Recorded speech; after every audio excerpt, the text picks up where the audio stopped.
Nous sommes une compagnie de théâtre qui faisons beaucoup d'improvisation.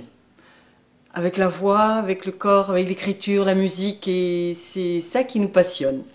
Nous proposons des stages et des ateliers depuis 4 ans que nous sommes installés en Drôme provençale. Et le jour où la directrice de l'EHPAD de Saint-Roch nous a proposé de monter un spectacle avec des personnes âgées, nous sommes restés un peu surprises car nous n'avions aucune expérience avec ces personnes-là.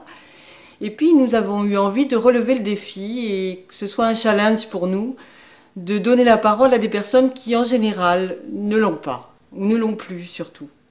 Nous avons eu la chance de suivre une formation Montessori dans le cadre de cette maison de retraite, donc, que la directrice proposait à l'ensemble de son personnel.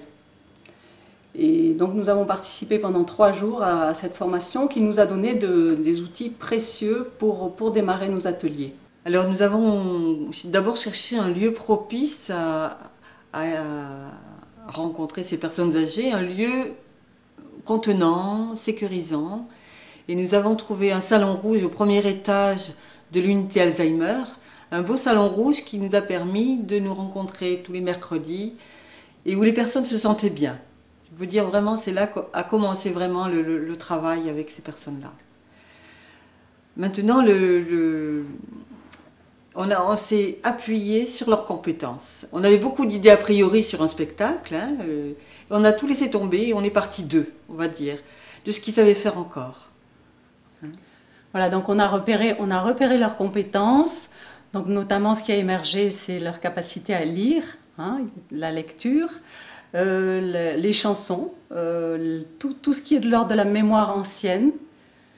Et nous nous sommes appuyés là-dessus pour peu à peu qu'émergent des thèmes, des grands thèmes, donc sur l'enfance, sur la guerre, enfin, tout ce qui relevait de leur mémoire ancienne. Et peu à peu construit le spectacle autour de ces grands thèmes. Voilà. Nous avons donc enregistré, retranscrit, écrit en gros, et nous avons mis les personnes en situation de dire leur texte devant un micro, et c'est vrai que d'emblée, ça les a complètement transformés d'avoir à prendre la parole devant les autres.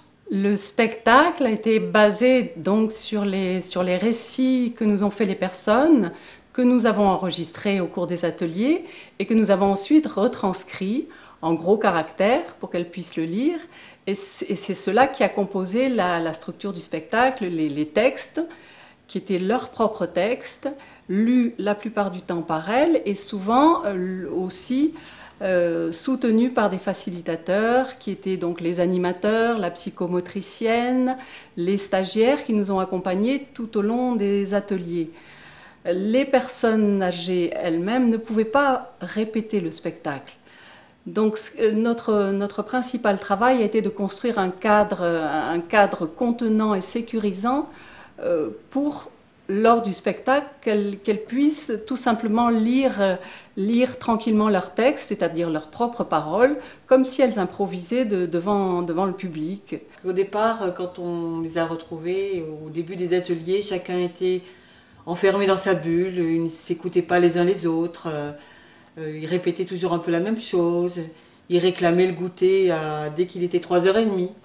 Et petit à petit, on a assisté à une sorte de réunion, on n'aurait jamais cru qu'on était dans une maison de retraite. Ils se parlaient entre eux, ils s'écoutaient. Le fait aussi de les enregistrer, de donner la parole à chacun permettait que on signifiait qui parlait, et chez les autres écoutaient et répondaient. Et quelquefois, bien sûr, il y en a qui commencent à chanter, donc il y a eu beaucoup d'improvisations qui se sont faites aussi à ce moment-là. Nous les avons encouragés à parler chacun seul devant le petit groupe. Et peu à peu, nous avons amené aussi un micro, et ils ont parlé devant le micro, d'abord à leur place, puis ils se sont levés, ont parlé debout, seuls devant la petite assemblée.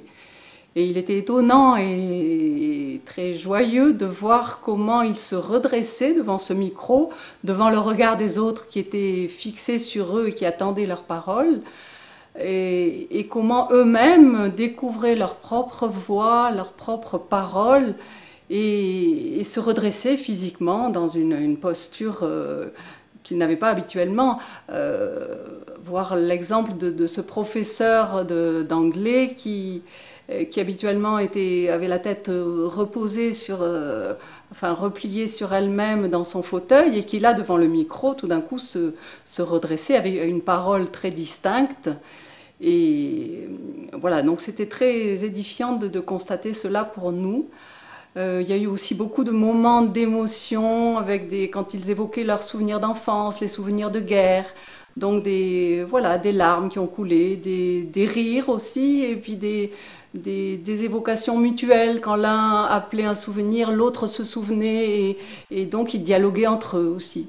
Voilà, nous sommes allés de surprise en surprise en les voyant vivants devant nous. Comme ces personnes âgées vivent dans l'instant présent, ils ont vraiment réalisé que c'était un spectacle le jour même du spectacle.